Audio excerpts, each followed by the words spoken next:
Assalamualaikum warahmatullahi wabarakatuh. Perkenalkan, nama saya Nur Arifin. Saya dari Prodi Bahasa Sastra Arab, Fakultas Adab dan Humaniora yang berada di UIN Sultan Taha Saifuddin Jambi. Baiklah, di sini saya akan mempresentasikan UAS saya, yaitu UAS Fikih Lughah yang diampu oleh Ibu Musohikul Hasanah yang berjudul Asal-usul Bahasa Arab menurut Sarjana Arab dan Barat. Yang pertama yaitu teori asal-usul bahasa. Teori asal-usul bahasa yaitu terbagi ada beberapa bagian. Yang pertama yaitu menurut Sarjana Barat. Ada yang menurut Sarjana Barat, yaitu yang pertama ada teori Bow-Bow. Teori Bow-Bow yaitu adalah teori tiruan bunyi alam. Teori ini berpendapat bahwa bahasa muncul dari tiruan bunyi alam, yaitu manusia awal meniru suara hewan, angin, air, atau suara-suara alam lainnya untuk menamai benda atau peristiwa di sekitar mereka. Terus yang kedua yaitu adalah teori Poh-Poh, atau bisa dikenal juga dengan ekspresi emosional. Pengertiannya yaitu adalah teori ini menyatakan bahwa bahasa berasal dari ekspresi emosional spontan seperti teriakan saat marah, takut, atau gembira. Suara-suara emosional tersebut lama-kelamaan mendapat makna tertentu dan menjadi dasar bagi pembentukan kata. Terus yang ketiga yaitu ada juga teori Yu-He-Ho. Teori Yu-He-Ho adalah teriakan kerja atau kerjasama. Teori ini menyatakan bahwa kerjasama dan ritme sosial merupakan cikal bakal sistem bahasa manusia. Menurut teori ini, bahasa muncul dari teriakan kerjasama manusia ketika mereka bekerja secara kolektif seperti menarik benda berat atau bercocok tanam. Suara-suara ritmis itu kemudian berkembang menjadi bentuk komunikasi yang bermakna. Terus yang selanjutnya yaitu teori dingdong. Resonansi antara manusia dan alam. Dikemukakan oleh Max Muller, teori ini berasumsi bahwa terdapat resonansi alamiah antara manusia dan dunia luar, sehingga setiap benda memiliki bunyi khas yang secara naluriah dapat dirasakan manusia. Bahasa kemudian lahir dari hubungan simbolik antara bunyi dan makna tersebut.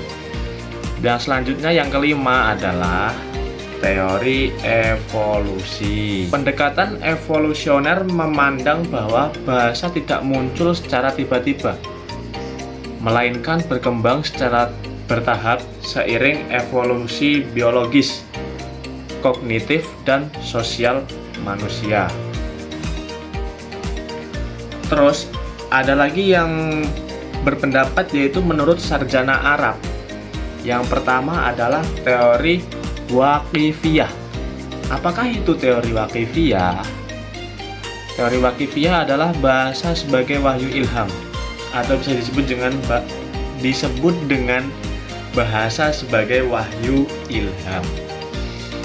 Teori ini menyatakan bahwa bahasa, atau paling tidak bahasa pertama, berasal dari Allah Subhanahu wa Ta'ala melalui wahyu, ilham, atau petunjuk ilahi, dan kemudian manusia meneruskan atau mempertahankannya. Sebagai dasar, sering dikutip dalam ayat yang artinya, dan dia mengajarkan kepada Adam nama-nama semuanya. Quran Surat Al-Baqarah Juz 2 ayat nomor 31. Pandangan ini dipegang oleh para ulama yang menegaskan bahwa manusia tidak menciptakan bahasa sepenuhnya sendiri. melainkan menerima karunia bahasa dari Tuhan yang kemudian berkembang di antara manusia. Terus yang kedua yaitu teori istilahiyah, bisa dikenal juga dengan bahasa sebagai hasil kesepakatan manusia. Teori ini berpendapat bahwa bahasa muncul dari kebiasaan manusia, dari kebutuhan untuk menamai benda, konsep, dan berkomunikasi. Dengan kata lain, manusia dalam masyarakat awal menyepakati istilah dan bunyi tertentu untuk menunjuk objek atau gagasan. Yang ketiga yaitu ada teori gabungan antara teori takwifiyah dan teori istilahiyah. Salah satu pemikir bahasa Arab paling berpengaruh, Abu Al-Fatah Ibnu Jinni, mengemukakan pandangan kompromi yang dikenal sebagai teori gabungan dalam karyanya Al-Khosois. Ibnu Jinni menulis bahwa asal-usul bahasa tidak dapat ditetapkan secara pasti apakah dari wahyu atau hasil ciptaan manusia. Namun, kemungkinan besar berasal dari keduanya. Artinya, bahasa pertama bisa jadi merupakan ilham dari Allah Subhanahu wa taala yang kemudian berkembang melalui kesepakatan dan kebiasaan manusia. Ibnu Jinni menjembatani perdebatan antara aliran teologis dan rasional dengan mengakui adanya unsur ilahi sekaligus empiris dalam lahirnya bahasa.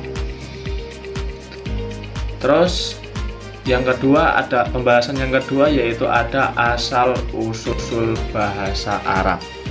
Menurut pandangan Arab, kajian ilmu Arab klasik umumnya menempatkan bahasa Arab sebagai salah satu cabang dari rumpun bahasa Semit. Bahasa Semit diyakini berasal dari garis keturunan Sam bin Nuh dan tersebar di wilayah Timur Tengah hingga Afrika Utara. Nah, itu. Bahasa Arab berkembang di Jazirah Arabia sebagai cabang yang paling muda sekaligus paling terpelihara. Kedekatan sistem fonologi, morfologi, dan leksikon antara bahasa Arab dan bahasa-bahasa Semit lain menunjukkan bahwa bahasa ini memang memiliki hubungan genealogis yang kuat dengan keluarga besar bahasa Timur Tengah kuno. Seiring perjalanan sejarah, bangsa-bangsa Semit melakukan migrasi besar dari wilayah Mesopotamia menuju Jazirah Arab. Perpindahan dan percampuran penduduk tersebut menimbulkan pembaruan dialek yang melahirkan bentuk-bentuk bahasa baru. Nah, dengarkan itu.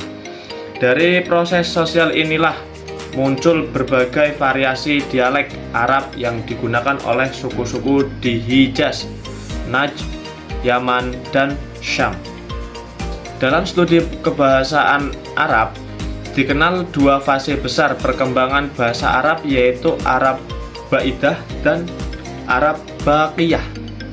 Arab Baidah merupakan bentuk bahasa Arab kuno yang telah punah dan hanya diketahui melalui temuan prasasti seperti inskripsi Lihyaniyah, Tamudiyah, dan Safawiyah yang tersebar di kawasan utara Jazirah.